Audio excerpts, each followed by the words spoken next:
नमस्कारम, वणक्कम, सुप्रभात, good morning. Tamil Nadu की राजधानी चेन्नई में जी आप सभी का हार्दिक स्वागत है। मैं आपका होस्ट हूँ सचिन शर्मा। आप सभी को इस वीडियो के माध्यम से टूर करवाने लेकर आ गया हूँ जी चेन्नई में। चेन्नई के साथ साथ आपको महाबलीपुरम भी लेकर जाया जाएगा टूर करवाने के लिए, तो वीडियो में अंत तक बने रहें। आपको चेन्नई के बारे में सारी जानकारी दी जाएगी। अगर आप चेन्नई में आ रहे हैं तो आप क्या क्या कर सकते हैं, कहाँ रह सकते हैं और कहाँ खा सकते हैं, तो वीडियो में अंत तक बने रहें। और वीडियो शुरू करने से पहले आप सभी से मेरा छोटा सा यही निवेदन रहेगा कि अगर आपने चैनल को अभी तक सब्सक्राइब नहीं किया तो चैनल को सब्सक्राइब कीजिए, वीडियो लाइक शेयर कमेंट करना मत भूलिएगा। तो चलिए अपनी आज की वीडियो शुरू करते हैं।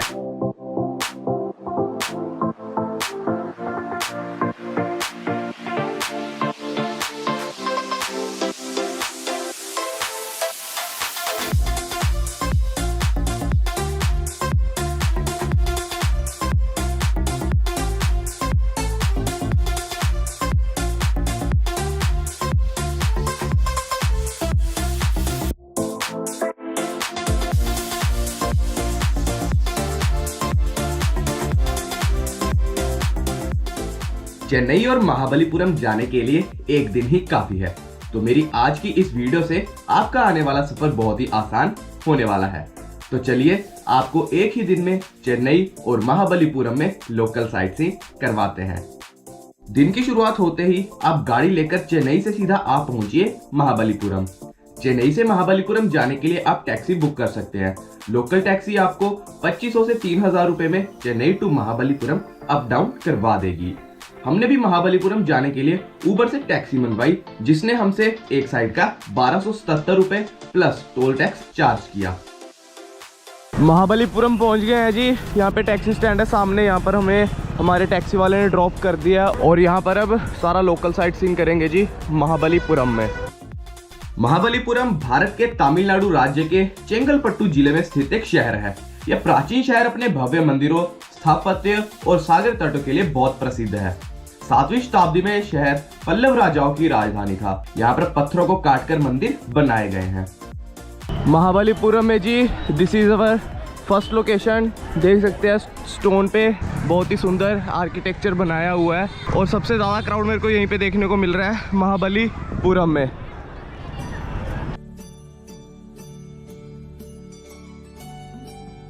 अर्जुन पीनेस को मात्र महाबलीपुरम या तमिलनाडु की गौरव ही नहीं बल्कि देश का गौरव भी माना जाता है। वैसे तो जी यहाँ पर आकर आप गाइड भी कर सकते हैं, लेकिन हर एक मॉन्यूमेंट के बाहर डिटेल्स वाले बोर्ड लगे हुए हैं और QR कोड्स लगे हुए हैं। आप स्कैन करके ऑडियो भी सुन सकते हैं पूरे मॉन्यूमेंट की हिस्ट्री के बारे में।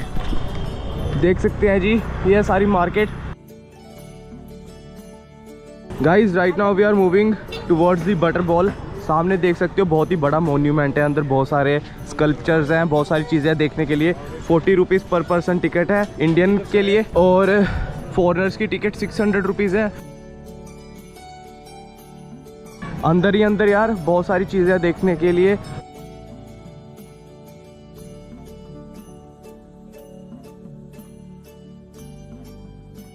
महाबलीपुरम के लोकप्रिय रथ दक्षिणी सिरे पर स्थित है। महाभारत के 5 पांडवों के नाम पर इन रथों को पांडव रथ कहा जाता है। 5 में से 4 रथों को एकल चट्टान पर उकेरा गया है। द्रौपदी और अर्जुन रथ वर्ग के आकार का है, जबकि भीम रथ रखी आकार में है। एक चित्र में भगवान श्री कृष्ण को गोवर्धन पर्वत को उंगली पर उठाए दिखाया गया है। मंदिर की दीवारों पर ग्रामीण जीवन की झलक देखी जा सकती है। ये मंदिर महाबलीपुरम के प्रारंभिक पत्थरों को काटकर बनाए गए हैं। महाबलीपुरम के इन मंदिरों को सन 1984 में यूनेस्को की विश्व विरासत सूची में शामिल किया गया। वराह गुफा विष्णु के वराह और वामन अवतार के लिए प्रसिद्ध है। इसमें भगवान विष्णु की उनके वराह रूप में एक मूर्ति भी है। साथ ही इसमें भूदेवी के साथ मूर्ति भी बनी हुई है। यहाँ के कुछ प्रसिद्ध पर्यटन स्थलों में पंचरथ, शोर मंदिर, गणेश मंदिर आदि शामिल हैं। गणेश रथ मंदिर पल्लव वंश द्वारा निर्मित किया गया एक भव्य मंदिर है। इस मंदिर की संरचना द्रविड़ शैली में की गई है। प्रारंभ में यह भगवान शिव को समर्पित था और परिसर में एक शिवलिंग भी रखा गया था, लेकिन समय के चलते चलते यहाँ पर भगवान गणेश जी की पूजा अब की जाती है। इस मंदिर को एक चट्टान पर उकेरा गया है, जिसकी आकृति आपको एक रथ के जैसे दिखाई देगी, इसीलिए इसे रथ मंदिर के नाम से भी जाना जाता है। इस मंदिर को आप सुबह 6 बजे से लेकर 12 बजे के बीच देख सकते हैं और दोपहर में 3 बजे से लेकर शाम के 8 बजे तक ये मंदिर खुला रहता है।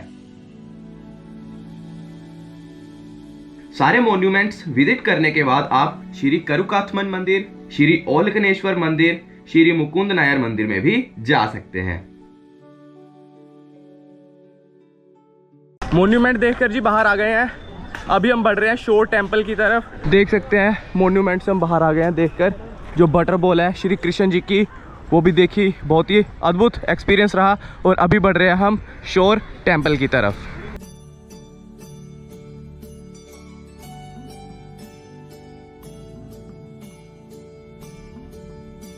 शोर टेम्पल में पहुंच गए हैं। देख सकते हैं मैंने जो मॉन्यूमेंट विजिट करने के लिए टिकट ली थी उस पर 2 स्टैंप है, एक यहाँ पर है, एक है जी यहाँ पर। तो इसके बारे में इन्फॉर्मेशन आपको देना चाहूँगा। आप एक टिकट किसी भी अगर काउंटर से ले रहे हो तो वो टिकट सारे के सारे मॉन्यूमेंट्स में, सारे के सारे टेम्पल्स में वैलिड है। आप एक टिकट ही दिखाकर हर एक मॉन्यूमेंट में एंट्री ले सकते हैं। तो इस चीज़ का ध्यान रखिए कि आपको एक टिकट ही लेनी है। आपसे बार बार हर एक काउंटर पे पूछा जाएगा कि टिकट कहाँ पे है, तो आपने कंफ्यूज नहीं होना कि नई टिकट लेनी पड़ेगी। जस्ट एक टिकट ले रहे हो तो इसको संभाल के रखिए एंड आफ्टरवर्ड्स हर एक एंट्रेंस पे आप इस टिकट को दिखाकर एंट्री ले लीजिए। महाबलीपुरम के तट मंदिर को दक्षिण भारत के सबसे प्राचीन मंदिरों में माना जाता है, जिसका संबंध 8वीं शताब्दी से है। यह मंदिर द्रविड़ वास्तुकला का बेहतरीन नमूना है। यहाँ पर 3 मंदिर है। बीच में भगवान विष्णु का मंदिर, जिसके दोनों तरफ शिव मंदिर है। इसे महाबलीपुरम का रथ मंदिर भी कहते हैं। इसका निर्माण नरसिंह वर्मन प्रथम ने करवाया था। प्रारंभ में इस शहर को मामलपुरम भी कहा जाता था। 7वीं शताब्दी के दौरान निर्मित शोर टेम्पल द्रविड़ शैली में निर्मित सबसे पुराने दक्षिण भारतीय मंदिरों में से एक है। इस मंदिर में आप पल्लव वंश की कलाकारी को भी देख सकते हैं। यह मंदिर बंगाल की खाड़ी के तट पर स्थित है, जहां पर पर्यटकों को सबसे ज्यादा देखा जा सकता है।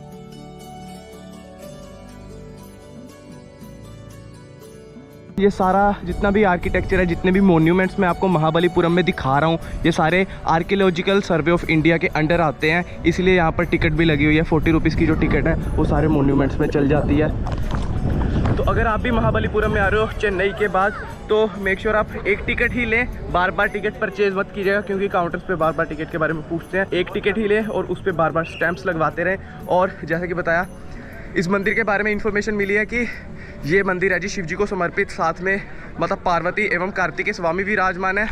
देख सकते हो जी मंदिर के बाहर कितने सारे नंदीगण हैं, जिनके आर्किटेक्चर यहाँ पर रखे गए हैं, स्थापित हैं। और साथ ही साथ शिव जी के साथ श्री ब्रह्मा एवं श्री विष्णु भी मंदिर प्रांगण के अंदर विराजमान है। एक चीज का जी आपने विशेष ध्यान रखना है कि अगर आपके साथ फैमिली है आप तभी टैक्सी बुक कीजिए। अदरवाइज अगर आप सोलो ट्रैवल कर रहे हैं या अगर आपके साथ आपके दोस्त हैं, आपके फ्रेंड्स हैं, तो आप पब्लिक ट्रांसपोर्ट में भी महाबलीपुरम तक अप डाउन कर सकते हैं। तो अगर आप पब्लिक ट्रांसपोर्ट में आएंगे, आपको पर पर्सन एक साइड का अप्रोक्सीमेट 100 रुपीज लगेगा। लेकिन अगर आप फैमिली के लिए आ रहे हैं तो ये थोड़ी हैसल होती है, वो आप फेस नहीं करना चाहेंगे। इसलिए मैं आपको प्रेफर करूंगा कि अगर आप फैमिली के साथ आ रहे हैं तो आप टैक्सी बुक कीजिएगा। 4 से 4.5 घंटे हो गए हैं हमें यहाँ पर महाबलीपुरम एक्सप्लोर करते हुए। अभी वापस हम अपने होटल की तरफ निकलेंगे, मरीना बीच वाली साइड, और वहाँ पर जाकर लोकल साइट सीन करेंगे। जितने भी टेम्पल्स होंगे वो विजिट करेंगे और आपको देंगे सारी जानकारी। बस यहाँ से अब कैब बुक करनी है हमें और वापस फिर सीधा मरीना बीच वाली साइड निकलते हैं। महाबलीपुरम घूमकर आप चेन्नई वापस आ जाएं और थोड़ी देर आराम कीजिए। चेन्नई के प्रसिद्ध मंदिर दोपहर में 12 बजे से लेकर शाम के 4 बजे तक बंद रहते हैं। तो आप दोपहर में खाना वाना खाकर आराम कर शाम को 4 बजे सीधा दर्शनों हेतु प्रस्थान कीजिए। अभी के लिए ऑटो बुक कर लिया जी 800 रुपए में। लोकल साइट सीन के लिए चेन्नई के जितने भी आसपास मंदिर है और मरीना बीच है वो हमें घुमाएंगे। और सबसे पहले अब हम बढ़ रहे हैं अष्टलक्ष्मी मंदिर की तरफ। Very good evening guys. Chennai की अपनी लोकल साइट सीन की पहली लोकेशन पर पहुंच गए हैं जी। यहाँ पर है महालक्ष्मी जी का मंदिर, जहाँ पर महालक्ष्मी जी के 9 स्वरूप विराजमान है। दर्शनों की लाइन देख सकते हैं आप। दर्शनों की लाइन में हम भी लग गए हैं। 4 बजे मंदिर ओपन हुआ है और अभी 4:15 हो गए हैं। धीरे धीरे लाइन आगे बढ़ रही है दर्शनों के लिए, और साथ में हमारी फैमिली, पापा मम्मी और बड़े भैया। मंदिर के अंदर जाने के लिए आप स्पेशल लाइन में भी लग सकते हैं 20 रुपीज की टिकट लेकर, बाकी की लाइन आप स्किप कर सकते हो। जो स्पेशली टिकट्स की लाइन है उसमें आप आराम से लगकर मंदिर के गर्भगृह तक जा सकते हैं। अष्टलक्ष्मी कोविल एक हिंदू मंदिर है जो भारत के चेन्नई में इलियट समुद्र तट के पास तट रेखा पर स्थित है। ये मंदिर देवी लक्ष्मी और उनके 8 प्राथमिक रूपों अष्टलक्ष्मी को समर्पित है, जो धन के सभी 8 रूपों अर्थात संतान, सफलता, समृद्धि, धन, साहस, बहादुरी, भोजन और ज्ञान की दाता है। मंदिर में देवी लक्ष्मी के 8 रूप अष्टलक्ष्मी 9 अलग अलग गर्भगृहों में 4 स्तरों पर मौजूद है। लक्ष्मी और उनके पति श्री विष्णु का मंदिर स्तर 2 में है। यहीं से पूजा की शुरुआत होती है। सीढ़ियां चढ़ते हुए रास्ता तीसरी मंजिल की ओर जाता है, जहां संतान लक्ष्मी, विजया लक्ष्मी, विद्या लक्ष्मी और गज लक्ष्मी के मंदिर है। आगे कुछ सीढ़ियां धन लक्ष्मी मंदिर की ओर ले जाएंगी, जो कि चौथी मंजिल पर एकमात्र मंदिर है। मुख्य मंदिर से बाहर निकलकर पहले स्तर पर आदि लक्ष्मी, धान्य लक्ष्मी और धार्य लक्ष्मी के मंदिर है। दर्शन करके बाहर आ गए हैं। 30 to 40 मिनट्स लग गए दर्शन करने में।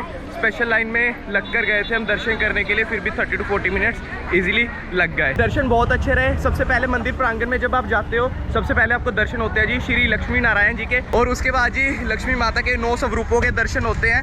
अभी ऑटो में बैठ जाते हैं, और जो लक्ष्मी माता के 9 स्वरूप हैं उसमें वीर लक्ष्मी, संतान लक्ष्मी, धन लक्ष्मी, माता रानी के 8 स्वरूप है जी, जिनके दर्शन करते हो आप। अष्टम लक्ष्मी आपने संस्कृत में शब्द ज़रूर सुना होगा, और वही महालक्ष्मी के 9 स्वरूपों के दर्शन करते हैं जी मंदिर प्रांगण में। अब हम बढ़ रहे हैं भैया, कौन से मंदिर की तरफ बढ़ रहे हैं अब हम? मुरुगन स्वामी, कार्तिक स्वामी जी के मंदिर की तरफ बढ़ रहे हैं। साउथ में उनको मुरुगन स्वामी भी बोलते हैं और सुब्रमण्यम जी भी बोलते हैं।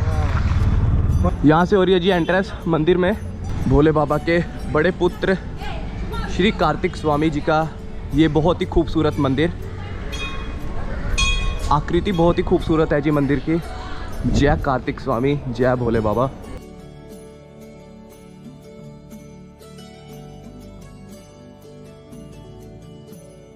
अरुपदाई विदु भगवान मुरुगन के 6 निवास स्थान या 6 शुद्ध ग्रह हैं। मुरुगन एक सर्वोच्च देवता और भगवान शिव और देवी पार्वती के पुत्र हैं। आज्ञाकारी भगवान विष्णु का एक आवश्यक अवतार है। भगवान मुरुगन को प्रमुख रूप से भगवान कार्तिकेय, स्कंद और सुब्रमण्यम के नाम से भी जाना जाता है। उन्हें युद्ध के देवता और भगवान शिव की सेना के सर्वोच्च प्रमुख के रूप में भी सम्मानित किया जाता है। शक्तिशाली देवता कंधन के रूप में भी प्रतिष्ठित है और युद्ध, ज्ञान और विजय के देवता के रूप में भी प्रमुख है। उन्होंने स्कंद पुराण और शिव पुराण में महान विस्तार प्राप्त किया है और महाकाव्यों, रामायण और महाभारत में विस्तृत विवरण खोजे। दुष्ट राक्षस तारकासुर का अंत करने के लिए भगवान मुरुगन स्वामी प्रकट हुए। स्वामी मुरुगन के 6 दिव्य निवास स्थान की बहुत ही मान्यता है और हर एक निवास स्थान बहुत ही ज्यादा प्रसिद्ध है।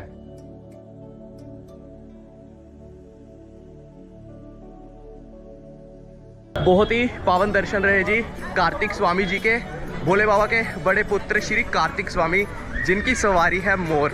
बहुत अच्छा लगा, बहुत अलौकिक एक्सपीरियंस रहा। देख सकते हैं जी, यहाँ से एग्जिट कर रहे हैं हम, और जब आप मंदिर प्रांगण में एंटर करते हैं तो छोटे बड़े बहुत सारे मंदिर हैं जिनमें आप दर्शन कर सकते हैं गणेश भगवान के, जिन्हें यहाँ पर विनायकर के नाम से जाना जाता है। और बाहर से कुछ ऐसा दिखता है जी दृश्य मंदिर का। मुरुगन स्वामी जी के दर्शनों के पश्चात जी अब हम आ गए हैं चेन्नई के बहुत ही मशहूर मरीना बीच पर। देख सकते हैं जी, ये सामने मरीना बीच। देखो जी, Marina beach is the second world largest beach, और इसका आप रीजन भी देख सकते हो भाई, कितना क्राउड है। मैंने एक्सपेक्ट नहीं किया था कि इतना क्राउड मिलने वाला है यहाँ पर। मरीना बीच भारत में एक प्राकृतिक शहरी समुद्र बीच है। यह समुद्र बीच दुनिया का दूसरा सबसे लंबा समुद्री बीच है और भारत का सबसे पहला इतना लंबा समुद्र बीच है। यह चेन्नई का एक प्रमुख स्थल है। मरीना मुख्य रूप से रेतीला समुद्र तट है, जिसकी औसत चौड़ाई 300 मीटर और सबसे चौड़े विस्तार पर इसकी चौड़ाई 437 मीटर है। खतरों के कारण मरीना बीच पर स्नान और तैराकी कानूनी रूप से प्रतिबंधित है, क्योंकि यहाँ की अंतर्धारा बहुत ही अशांत है। ये देश के सबसे अधिक भीड़भाड़ वाले समुद्र तटों में से एक है और सप्ताह के दिनों में प्रतिदिन लगभग 30 से 40 हजार पर्यटकों को आकर्षित करता है।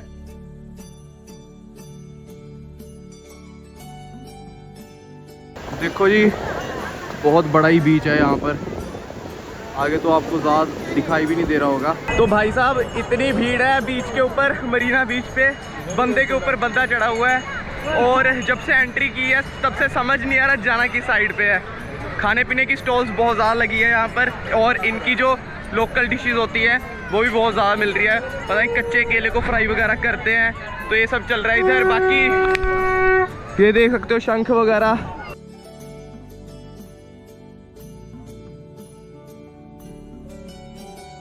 शंख वगैरह बहुत सारे हैं, देख सकते हो आप।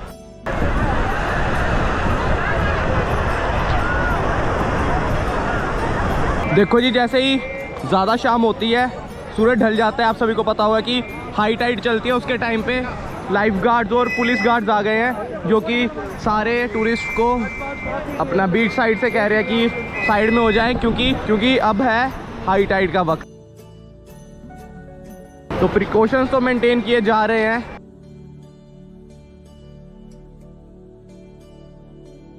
मरीना बीच घूमने के बाद आप आ जाएं कपालेश्वर मंदिर में महादेव जी के दर्शन करने के लिए। ये है जी एंट्री पॉइंट कपालेश्वर मंदिर का। जय भोले, हर हर महादेव, ओम नमः शिवाय। कपालेश्वर मंदिर भगवान शिव को समर्पित मंदिर है, जो भारत के तमिलनाडु राज्य में चेन्नई के माइलापुर में स्थित है। ये मंदिर 7वीं शताब्दी के आसपास बनाया गया था और ये एक द्रविड़ वास्तुकला का उदाहरण है। पुराणों के अनुसार पार्वती माता ने मोरनी के रूप में अपने पति शिव जी की यहाँ पर पूजा की थी, जिससे मंदिर के आसपास विकसित क्षेत्र को स्थानीय नाम माइलाई दिया गया। शिव को कपालेश्वर के रूप में भी पूजा जाता है और उनका प्रतिनिधित्व लिंगम के द्वारा किया जाता है। माता पार्वती को कर्पगंबल के रूप में पूजा जाता है, जिसका मतलब होता है इच्छा फल देने वाली वृक्ष की देवी। पुराणों के अनुसार कैलाश पर्वत की चोटी पर ब्रह्मा और शिव की मुलाकात के दौरान ब्रह्मा जी शिव जी के प्रति उचित सम्मान दिखाने में विफल रहे। इसके कारण शिव जी ने ब्रह्मा के 5 सिरों में से एक सिर को उखाड़ दिया।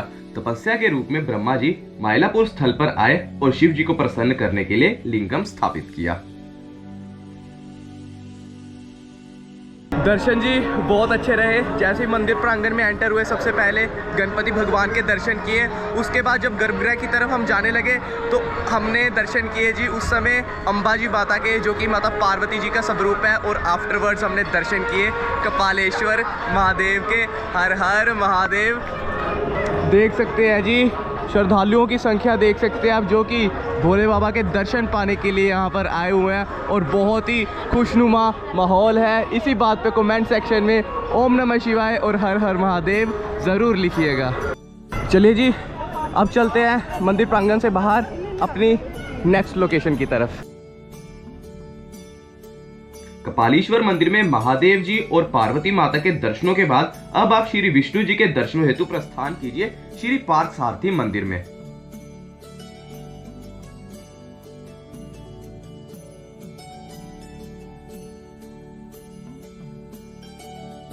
फाइनली जी अपनी आज की लोकल साइट सीन की लास्ट लोकेशन पे पहुंच गए हैं जी। देख सकते हैं क्या ही खूबसूरत सजाया हुआ है जी विष्णु जी के इस खूबसूरत मंदिर को।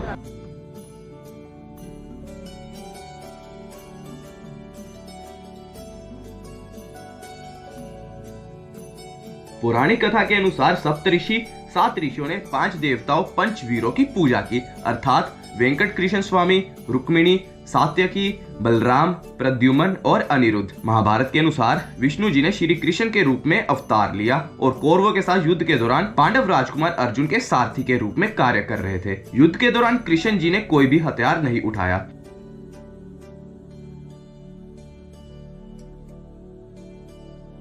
माना जाता है कि मंदिर में छवि का निशान किंवदंती का अनुसरण करता है। इस स्थान को अल्लिकेनी कहा जाता है, जिसका अर्थ है लीली का तालाब, क्योंकि ऐसा माना जाता है कि ऐतिहासिक रूप में यह स्थान लीली के तालाबों से भरा हुआ था। ये एकमात्र ऐसा स्थान है जहां पर श्री विष्णु जी को मूंछों के साथ देखा जाता है और यहाँ पर स्वयं श्री विष्णु जी की मूंछों के साथ प्रतिमा स्थापित है। इसका निर्माण मूल रूप से 6वीं शताब्दी में पल्लव राजा नरसिंह वर्मन प्रथम द्वारा करवाया गया था।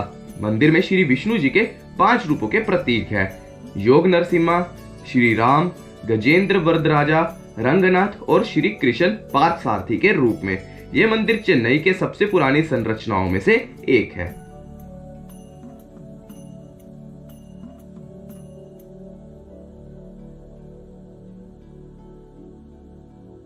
ओम नमो भगवते वासुदेवाय।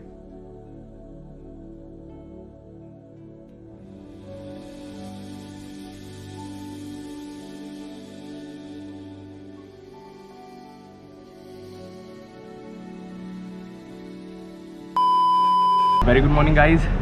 Currently we are at Chennai airport. कल का सारा दिन हमने चेन्नई में लोकल साइट सीन किया और रात में टेम्पल्स में दर्शन करते हुए टाइम ज़्यादा हो गया था और टायर्डनेस भी ज़्यादा हो गई थी, इसलिए रात में कुछ शूट नहीं कर पाए।